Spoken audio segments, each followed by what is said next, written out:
axle or axle? The axle turning point because, you know, Okay. axles, they turn. I got to say it was the money There's EMPs. There's okay. 2 turning points. Let's hear it. One, actually both are like the same thing that he did twice. He Yes. engaged in the middle of the map, without a concave, without reinforcements. Yeah. No area of effect. What's that? Graphic it up. Give us a second, guys. We're dealing with some stuff. We'll be right back.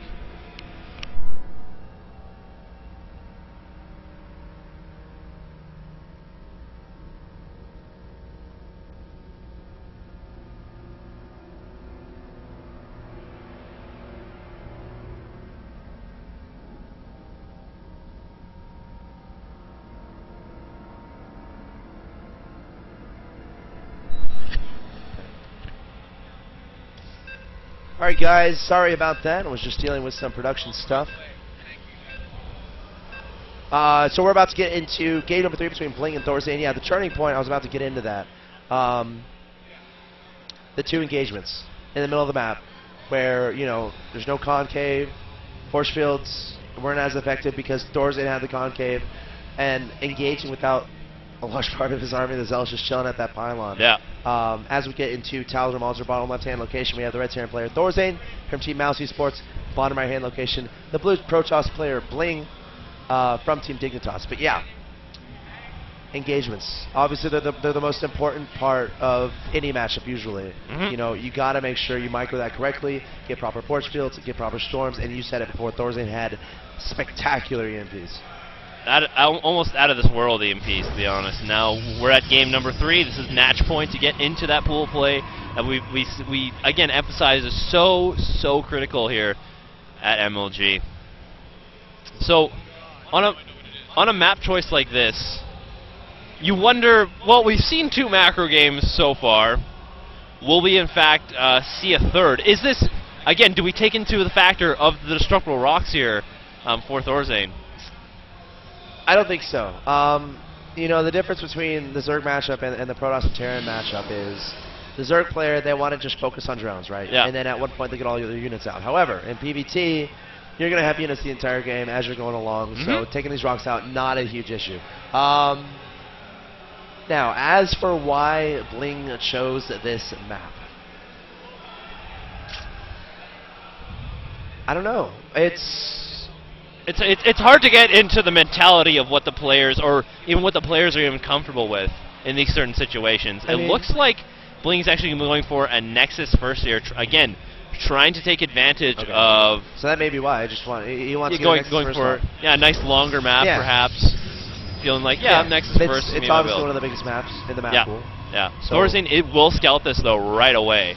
That's going to give him a lot of information, be very helpful early on. Now, do you think Thorzain goes for 3 quick command centers again, or does he try to abuse this fast expand?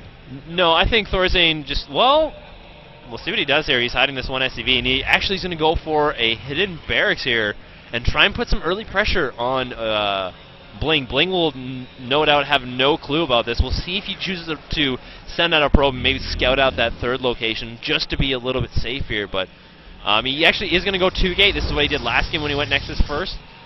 So he will be relatively safe here. We'll probably see him maybe even Chrono Boost the Zealot out. Yeah, it remains to be seen. And what Thorzain is doing here is trying to sell the fact. He's trying to sell that he's going for a fast expand, when in fact he has a hidden barracks on his opponent's side of the map. Now what he could do here, I don't expect him. He could lift from over here and go down here. Yeah. I wouldn't expect him to do that though, because right now his main priority is killing this. Yeah. Getting a bunker down, getting a couple bunkers down, getting the Marines doing work. And he's going to pull some SCVs here. So Thorzain going to go for it right now. He's going to try to kill this natural, and then we'll see what he does from there. But the question is, will Bling have enough to defend against this? One Zealot on the way, another gateway about to finish. You got to think he's going to start a Zealot pretty fast once that completes. Yeah, not quite corner boosting quite yet. Bunker does initially go up. Bling may just feel like, oh, this is just to fake pressure me. Like he's actually not doing. You know what, he's expanding, you know, he's Thorzain, but once he sees this Marine actually come maybe from the left, and now the SCVs are arriving, Bling's going to be in a little bit of trouble trying to target fire that one Marine down. More Marines are on the way now. They have arrived, and it looks like this natural expansion of Bling may in fact go down. One Zealot and probes on the way here. Looks like Zealots are target firing on the SCVs. SCVs buffering for those Marines. Marines being very secure. Only a little bit of hits going down on the Marines. Now Marines moving forward here. Stalker is out, but without a good amount of Zealots, the Stalker is very, very fragile right now, and the bunker does complete. Going to be very hard for Bling to defend this push now. This is not good for Bling at all. This Nexus will go down. I don't see Bling being able to deny this from happening. The bunker is finished. That's huge for Thorzain. Still plenty of Marines reinforcing, adding a command center behind this. And SCV is going to be repairing each other really quickly there. But, Stalker, you don't want to lose that Stalker. But yeah, this Nexus is going to go down, and Bling is going to be behind in this game. Yeah, it looks like Bling is just content to sit off one base right now. He's going to be trying to add gateways on. Oh, Thorzain, look at this. Utilizing the barracks positioning, he's going to see the 4-gate coming right away. He's going to know. He's going to throw up bunkers at his natural expansion. There's going to be... It's looking pretty desperate right now for Bling, but what else could he really do? Is he going to try and retake his natural expansion after he went Nexus first? Really, the 4-gate... Now that it's scouted, though, it's a very, very tough position for Bling to bring this game back in his favor. There's a lot of things to think about here. You know, Bling putting down 2 gateways. Thorzain scouts it. Does Thorzain think Bling is going to cancel these and do something else? Does Bling think that Thorzain thinks that he's going to cancel these and do something else? So a lot of things to consider, but all things considered, Bling is going to go for 4-gate aggression. But again, Thorzain scouted this. He should know it's coming, adding on another bunker, getting some units out. And look at this. He's actually just going to take an expansion. I like this. I think Thorzain's anticipating, obviously, this 4-gate. He has scouted it.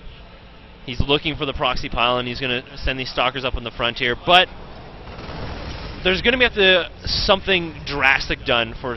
Well, I'm looking at supplies right. Can you tell me what the workers are at, actually? That's one thing I'm very, very curious. As the Marines are moving forward here, not going to catch a Stalker. They are going to damage them just so slightly. But actually, Bling's sitting at 33 to 30 workers. So, from what we thought, losing that Nexus, not absolutely critical.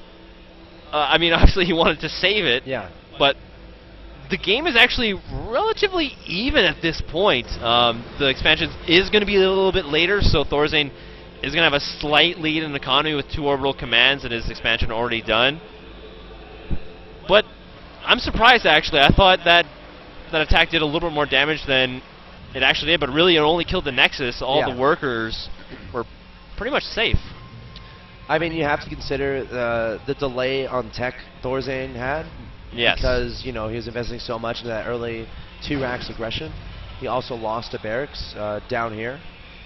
He also is building bunkers, which is resources not spent on what he wants to spend resources on, which is building his army, teching up, getting upgrades, building that supply. So, Bling, pretty smart choice here, taking that expansion, kind of pseudo-faking the 4-gate and taking on these rocks at this 3rd. That doesn't necessarily mean he's going to take it right away, but the 3rd is pretty darn safe on this map to take. It's pretty hard to engage it no matter where you decide to go. Yeah, as long as you're aware of that side, that side there. You see, you have like a pylon out in the front there, just to see where the movement of Thorzain's army is going to be coming up front here. So Thorzain, obviously in anticipation of that early 4-gate, had thrown down 3 bunkers. Right now, he's just keeping those bunkers there. Really no reason to salvage them quite yet. Once he goes for a push, we may see that salvage. And again now, +1 armor and Zealot charge on the way here for Bling. So it looks like we're going to see the same army composition as those last 2 games here from Bling. Very, very, very heavy Zealot with a dash of Stalker, dash of Sentry, and then relying on the High Templars with Storm for his area of effect damage. Yeah, that could be very well what we're going to see here. We see both gases, the natural expansion being taken by Bling, so it does apply the faster tech. Charge is just about to finish for Bling, so he can breathe a sigh of relief. Again, that's one of those things, you know, before charge, while charge is going on, you're like terrified of getting attacked by a different player. Excuse me, but charge did end up finishing, so again, Bling could feel a little bit comfortable in that regard, but Thorzain has a lot of units on the field. He's up 101, it's a 92 supply, 2 medevacs on the way. Does he push behind these medevacs? Does he start going for drop play? Remains to be seen. And, you know, drop play from Thorzain could be very scary. Yeah, Zealot charge is now done, so that's going to make any kind of push from Thorzain a lot harder for him, especially engaging in choke points where force fields are very advantageous. Looks like Thorzain is gearing up to possibly... No, he's just going to scout his third base with that one SCV, and he's going to be moving out now across the map. So he, in fact, is going to push with those 2 medevacs. +1 attack is just about to finish, as well as combat shields. Halfway done is the Ghost Academy. Bling is now taking his third. He's actually in the middle of the map here. He does not want to be moving out here with this threat of Bile right now. Coming from Thorzain. It comes down to the force fields. If It he does. can get great force fields down, he can be fine here. He has a lot of charge on. He has +1 armor. The Terran player does have +1 weapons. Throwing on the Guardian Shield is Bling. Just going to back away, though. Very safe decision there, adding on his third. Thorzain going to scout this out immediately. 2 medevacs, where did you go? Not yet loading up for a drop. A little bit surprised by that. This map is very good for dropping. And there's not a lot of Stalkers in this composition from Bling. Now we see the Templar Archives being added on now. So again, relying on High Templars. Looks like a couple Vikings are going to do some scouting here for Thorzain, as Bling is now adding a couple more gateways into his production. I like this, actually, this Viking Scout. One, you're going to spot... Oh, actually, is there a robotics facility even out for Bling at this point? I don't think so. No, not whatsoever, right? So Thorzain's going to spot this with this Viking Scout. He's going to see everything. He's going to see all the text. He's like, oh, you actually don't even have a robotics facility. There's no threat whatsoever of Vikings, or sorry, of Colossus. I'm not going to have to make Vikings now, unfortunately. With one Viking getting surrounded. And actually, a drop coming here from Thorzain. Looks like he tried to pull the army away just with that one Viking, and moving forward here, kills 1, 2 probes. Moving forward, the third one does in fact go down. Target firing the Nexus. It looks like Bling is going to get there on time. Thorzain's going to commit to it. Oh, the Nexus! Feedbacks go down the Nexus. It's so close to finishing. There it goes. Thorzain gets it, and he's able to pick up with a handful of units. One medevac does escape. Drops a good man on this map. Big moves there for Thorzain. And yeah, like the Viking Scout was pretty cool too, because not only does he see exactly what you said, but there's an element where Bling sees the Vikings like, oh, he has Vikings already. Yep. Screw Colossi. I'm not going to go for Colossi because he already has that air advantage. Very good point. You know, I'm not going to do that anyway. And Thorzain knows this, so he can rely more on those ghosts and that bio army. But yeah, losing that main is a gigantic deal. And look at this. The Terran player can just go back and forth from the third and the main really easily. And to defend against this, the Protoss player has to, you know, decide how to split up his army, be wary of attacks from the front, or he'll lose a lot of stuff. In this case, he lost his main base. Yeah. Which is no fun at all. And actually, another thing about those Vikings, man, we're just talking about those Vikings. They're so hero. They actually even saw the position of where Bling's army was, and that kind of initiated for that drop, where it was like, okay, your army's actually out in the middle there. It's at the natural. It's not very close. I can actually drop in this position. And again, that medevac does get taken down, but these Marine Marauders are still around here. These Zealots will in fact clean them up eventually, but not before Thorzain gets yet another probe kill. And that's going to be it for that group. And it looks like now is the time, potentially here, for Bling to be moving out. He is down in supply, 153 and 145. He just wants map control at the center now. He wants to secure a fourth too. He wants to get a good composition on the field, which he doesn't have right now. Well, he has a good one, but not a great one, you know. It depends on these High Templars. You know, ideally you'd have a Warp Prism to put these in to protect them. Ideally you'd have some Colossi on the field, a lot more Stalkers. But with this army as it stands, engaging into a choke with the Terran, not going to be the best thing in the world to do. No, not exactly. And like you said, there goes the fourth now, starting up for Bling. Marine trying to scout, sees the position again of Bling's army out in the middle of the map here. Ghosts are now out. Wondering if they have enough energy. Yes, they do. For a couple EMPs. Got to be very, very careful. Such a heavy unit composition like this. High ground vision there gives advantage to Bling. There's no way. Very, yeah. One, the feedback does damage to the Ghost. Two, it gets rid of its energy as well. So, using that high ground to a very, very big advantage. Storm going down a handful of Marine, or 2 Marines, or 1 Marine and 1 Marauder. Looks like Thorzain with that scan is going to push up here. The Storm, EMP goes down. Now that High Templar, it actually got missed, got sniped now. 2 more High Templars straggling at the back here. EMPs go down. And now Thorzain's going to push on forward with lack of area of effect damage now. You need that. Bling is, he does have more High Templar though in the back. Those are going to be the cradle, the babies that he wants to defend in this push. They're so critical. It looks like he's thinking about transitioning into that Colossi play, adding on that Robo. A second Robo, I should say, and a Robotics Bay. Observer on the way, as well as +3 ground weapons upgrades show. 3-2 for Bling and for the Terran player Thorzain, we have 1-2. So Bling ahead in that regard, but this fourth hasn't yet paid for itself, so he's going to be hurting in that regard. And Thorzain looks like he smells blood here. He wants to do some damage. He's taking the fourth of his own. Both these players are setting themselves up for the late game, and again, it's going to come down to the EMPs from the Ghost, but Thorzain has been so good with those thus far. Oh, very good sniper there. That one observer spotted it right away with the scan. And the one thing, the Ghosts are all clumped up right now, but don't have to worry about that too much. The one thing, the Zealots get EMPs. There are the EMPs, huge EMPs on the sentries. All those Zealots lose their shields immediately, and Thorzain's going to continue pushing forward here, but the High Templars still have energy for storms. Bling's going to continue moving forward. Looks like that fourth ace is going to be under siege now from Thorzain. He has spotted it now, and that will certainly go down here. Looks like Bling. This is like Antigua, remember? Oh, man. This location. Bling's going to engage, trying to get a Spear concave, but doesn't have any storms. Oh, the storms are not going to be effective because he can't even use them beautifully in these. There's one storm that nailed a lot of those Marines and Marauders, but Bling definitely in a terrible situation, down 174 to 91 supply. This could be the last push of this game. Thorzain smells pool play. He's moving forward here. This is the chance. Templar's getting another storm. EMP goes down. The Colossus are being produced now 2 at a time. But will it be enough? Snipes go down on the High Templar before he's able, or just after he's able to get a storm down.